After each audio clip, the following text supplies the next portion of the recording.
পূর্বাঞ্চলে বন্যার পানি কিছুটা কমলেও 2 দিনের টানা বৃষ্টিতে লক্ষ্মীপুর নোয়াখালীতে বন্যা পরিস্থিতির অবনতি হয়েছে। লক্ষ্মীপুর সদর সহ 5 উপজেলার 9 লাখ মানুষ জলমগ্ন। 58টি ইউনিয়নের প্রায় প্রতিটি এলাকায় বানের জল ঢুকে পড়েছে।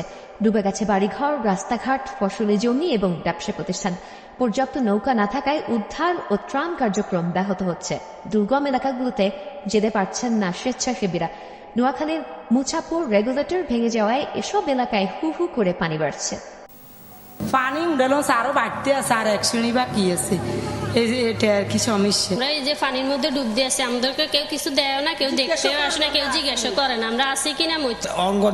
কে আসেনি, সব তো ব্যাগে যান বাসা চলতেছে, ইয়া ওরা সরে হাতে সব লেগেছে। প্যারাসিটামল, স্যালাইন, ম্যাট্রিল যেগুলো এখন বেশি দরকার আর কি, এগুলো আমরা চেষ্টা করছি, যতটুকু পরিমাণ দেওয়ার চেষ্টা করছি। এখনো কিছু আছে আমাদের, আমরা সকাল থেকেই দিচ্ছি। সারাদিন আমরা ছিলাম সোনাইমুড়ি, চাটখিল সহ বেশ কয়েকটি এলাকায়। আমরা এখন এসেছি নতুন একটি এলাকায়, সেটা হচ্ছে সদরের পশ্চিমাঞ্চলে 8 নং এওজবালি ইউনিয়ন। সেই ইউনিয়নের অবস্থা যদি দেখি, এটি তুলনামূলকভাবে নোয়াখালীর উঁচু এলাকা হিসেবে পরিচিত। সুতরাং উঁচু এলাকার যদি এই অবস্থা হয়, আপনি দেখতে পাচ্ছেন মানুষ হাঁটু সমান পানিতে করে এসছেন। তাদের যে ঘরবাড়ি, সেই ঘরবাড়ি থেকে তারা প্রয়োজনীয় কাজ সারতে তারা বাজার বা বিভিন্ন জায়গায় যাচ্ছেন। তো এখানে আমরা দেখতেছি মূলত নারী এবং শিশু যারা রয়েছেন তাদের অবর্ণনীয় দুর্ভোগ তাদেরকে পথে হচ্ছে। স্কুলগুলো রয়েছে, যেখানে সরকারি স্কুলগুলো রয়েছে এই এলাকায় 2-3টি, সবগুলোতেই তিল ধারণের ঠাঁই নেই। সেখানে মানুষ আশ্রয় নিয়েছেন, বিশেষ করে নারী এবং শিশুরা।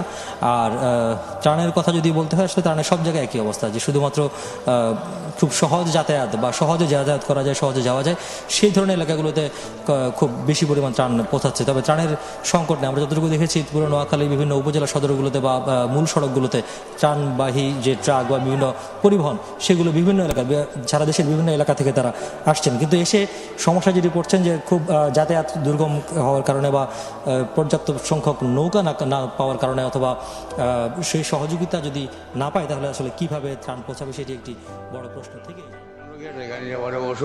আমরা তো মনে করো এবারে নিয়ে শুয়াই ক্ষেত্রে করে আমরা নির্ভয়, আর কোনো নাই। সব গান গেছে ভাঙিয়ে দইয়া, আর এইতো না একবারে মদর বুতল গেলা, বাল বাঙ্গা ইটা জমি যাওয়া। আমার ওটার উপরে নির্ভর, ও ক্ষেত্রের উপরে নির্ভর।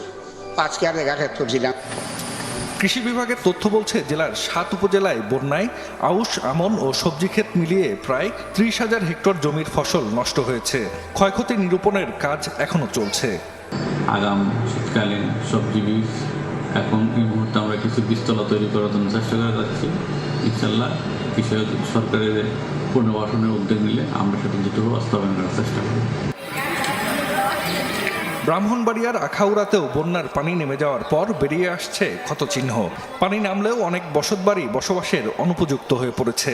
মেরামতের খরচ নিয়ে দুশ্চিন্তায় দরিদ্র মানুষ। সব বেঙ্গালে গেছে গা, মানুষের সব লেগে গেছে গা। এমন টপিক নাই, গোরদর বিচার ইয়া করবার লাগে পয়সা নাই।